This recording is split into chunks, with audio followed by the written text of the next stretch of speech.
Vick, who's a dynamic Vistage chair working with really great CEOs. And I've got Ross Hartmann, who is the founder of Kiingo AI expert, top Vistage speaker. We got together, got into the weeds on AI and how businesses are using it, how you can approach it. This is a great episode. You're going to want to check it out. Let's go jump in.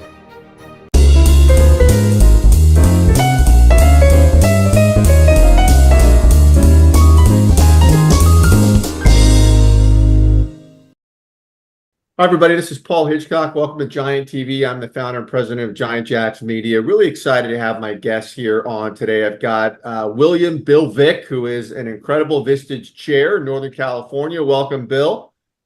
Good morning, Paul. Great to see you. Yeah, and I've got Ross Hartmann, who is the founder of Kiingo AI innovation expert, doing a lot with business owners and AI and innovation. We're going to hear from Ross. And so what I want to start off with here, Bill, is tell us what you're doing with Vistage there. You're building out your practice and maybe touch on some of the industry groups you're working with. What are you doing there? You know, the key thing for our group and for Vistage in general is pick those CEOs that are lifelong learners that want to make their companies better. They want to make their companies better by making themselves better. If they're better, their company's better, the employees are happier, the community's better, all in all. The classic Vistage look, so we have a pretty diverse group. We have farmers, we have vineyards, we have builders, we have compensation experts, we have nonprofits.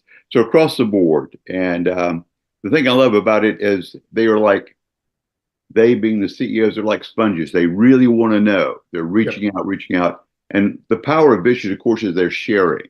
Yep. So one individual may have a particular problem and then says, oh, I've dealt with this. Here's what I recommend. Here's what worked for me.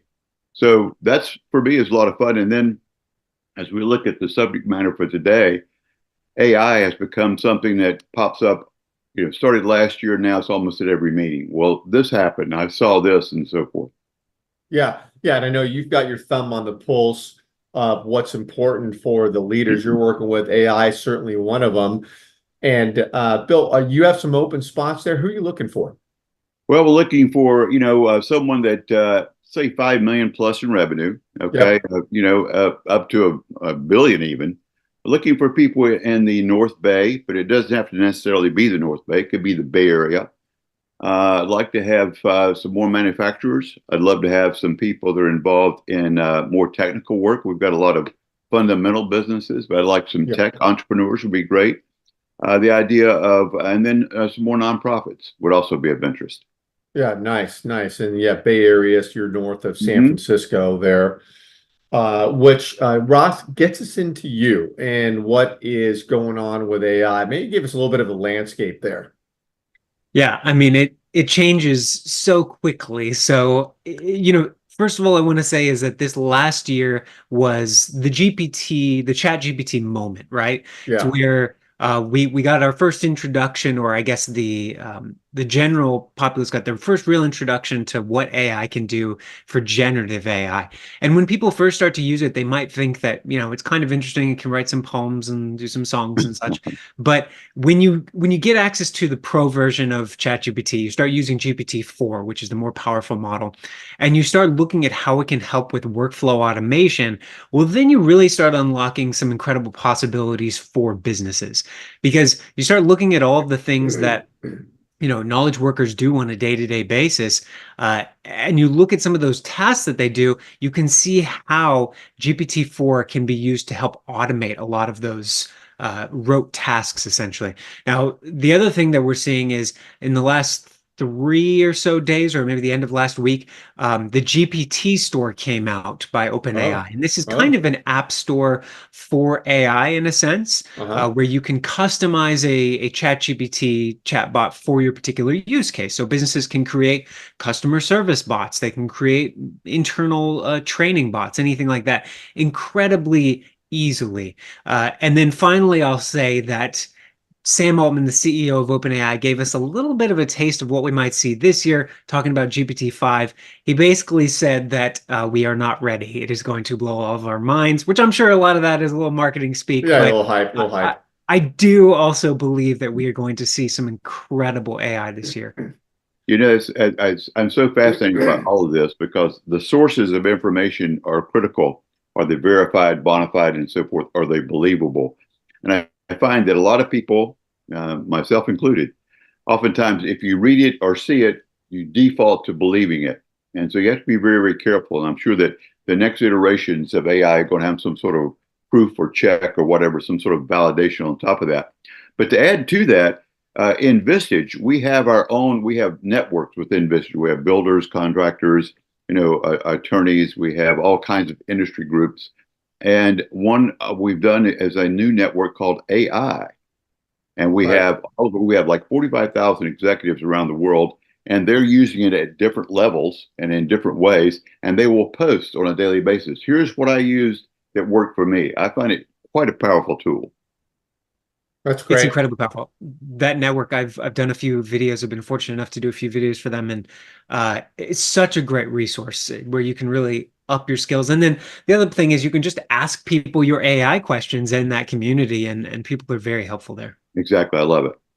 Yeah, well, and then Ross, one of the main things, and Bill, you can chime in here too, is that businesses, how to figure out where to start. Yeah. And in some of these discussions, what comes up a lot is there's so much going on, it just can be overwhelming.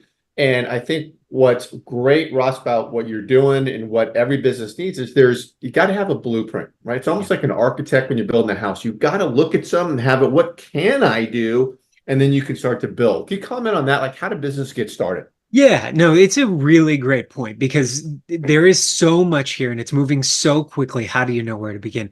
So the first thing I recommend is for each CEO or any key executive to really get your 10 hours of AI in. And I just mean this personally. So I do recommend getting a ChatGPT Plus account. And the reason for that is you get access to the smarter model essentially.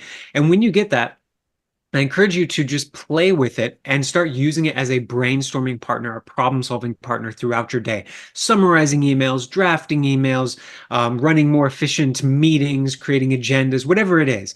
Yeah. And by getting in those 10 hours, you can start to learn how it can really help you personally. And you'll also start to get an idea for what AI does well and what it doesn't do well. Okay. On top of that, you've got to become a little bit of a forensics analyst of your own company in the sense that you want to look at what are your folks doing today and what is taking a great amount of time. And Yeah. by doing that, their chances are that AI can assist you in anything that is digital in any way. So if it's knowledge work, if you can break it down into a specific task, chances are AI, maybe if not fully automate it, can assist you in making it more efficient. Yeah. And then we also talk a little bit about having a champion in your organization. So if you do EOS or something, this is basically someone who's going to own the rock. You want to make sure somebody's going to own AI as an initiative so that it doesn't fall off. I mean, some companies will dabble with it a little bit and then, fires come up and they just put it aside. But it is incredibly important to your long-term competitive advantage to have an AI strategy, especially as we go forward this year. Yeah. Yeah. And I see, like, I've heard some comments before, some businesses, if they don't understand it or they, are waiting to see, some of the comment has been, well, AI is sort of a fringe thing for the business. It doesn't help with my core stuff.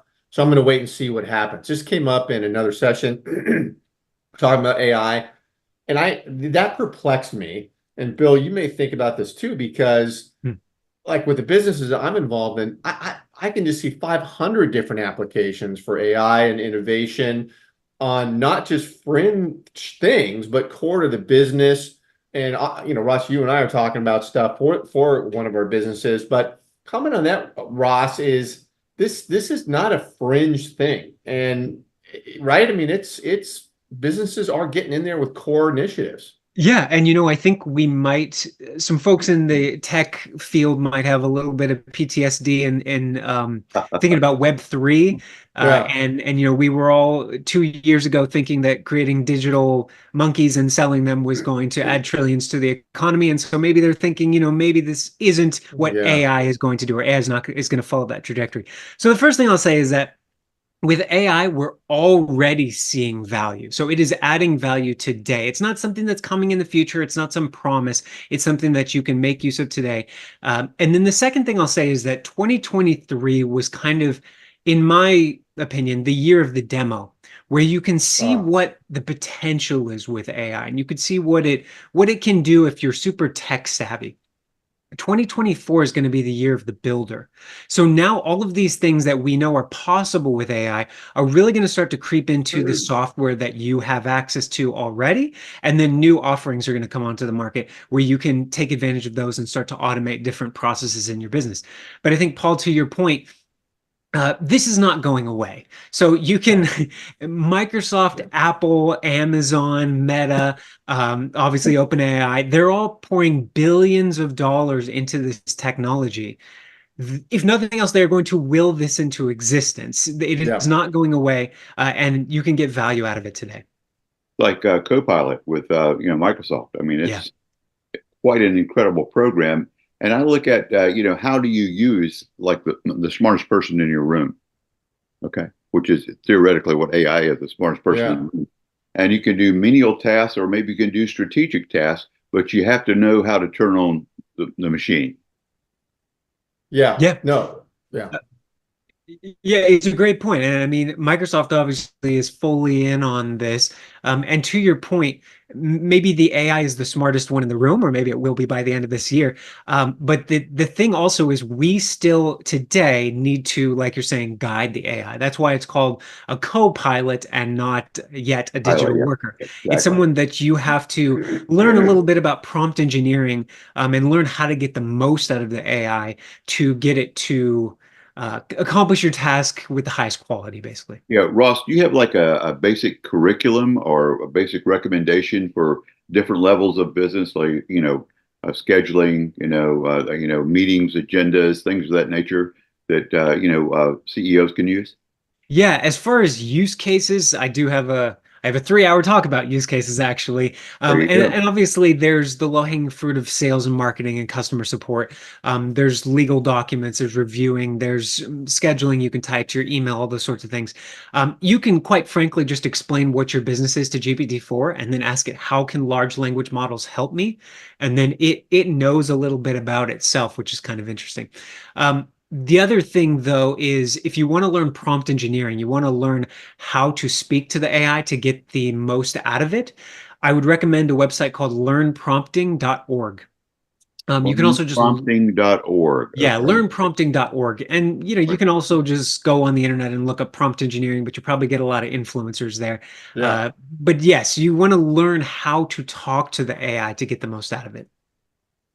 Yeah, one of the things that intrigues me about what, we've talked about before is the AI brains embedded into a business. And well, I mean, just tell you on the case we're working on, and this is a great example of, launch a new business, inputs are coming in, people are filling out forms, and there's a human body right now as we launch this that is dividing up those forms because some forms have to go here, some forms have to go here, and where those forms go is that information is embedded in an application we're using at the firm. This is a law firm. And so we're looking at AI coming in and being able to look down, access the application we're using, determine where it needs to go, and then forward that. Can you talk about a little bit about the AI brain, Ross, in that side? Yeah, so there are different kind of tiers that you can implement AI, and one of them is workflow automation that you can do through something like Zapier, for instance, where you can really put AI into a workflow that previously had to be pre-programmed, right? You Yeah. couldn't really just hand a form to a computer and say, "Can you make a determination as to where this goes?" No, you had to say, "Well, if it's got these fields, then it goes here, and if it's got these fields, then it goes there." Now you can just hand it to an AI and can make a decision. But an AI brain, and this is something that my company works on as well, is where you actually integrate AI into an organization's data. And it can tie into your OneDrive, your SharePoint, your Google Drive, whatever it is. Can even include your CRM, your ERP, your financial system. And as part of that, it can retrieve information, Uh, and there's this interesting stat from the International Data Corporation that up to 2.5 hours a day can be spent by the average knowledge worker just trying to find information. Yeah. So that's going into your email, trying to find what did that client say 4 weeks ago about this contract, or what's this letterhead 17 levels deep in our OneDrive. That time adds up, right? And so if you can have AI tied to your data, it can really reduce hours into minutes for retrieving information. And obviously that saves time and money. But then there's also capability unlocks where you can start doing things with AI when it's tied to your data that you couldn't otherwise. It can pull information from different areas and find new insights that you maybe wouldn't have seen. Yeah, I was going to ask you, Ross, do you have like you mentioned one website to go to about how large language models, how to ask prompting questions and so forth. Yeah. Do you have a recommended agenda of like read these 4 or 5 articles or take a look at this as a beginning point for people to learn how to really integrate with this? It's a really good point. So I do recommend Learn Prompting because learnprompting.org because it has a beginning and intermediate and advanced, and you can really get far with that. You don't really need to know too much of the technical theory behind this technology. We go into it a little bit as far as its strengths and weaknesses go. If you want to up your game, there's another website called promptingguide.ai, I believe it is. Mhm. And through that, you can learn more advanced techniques to where you can start getting AI to do math consistently. You can have AI do QCing.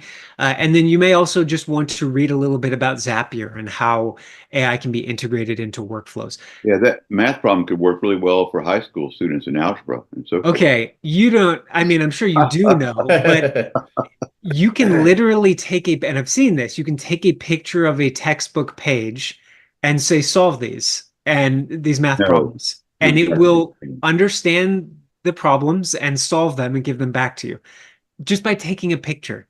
I mean, we are Oh not my goodness. ready for what is coming, essentially. It Yeah. is really truly.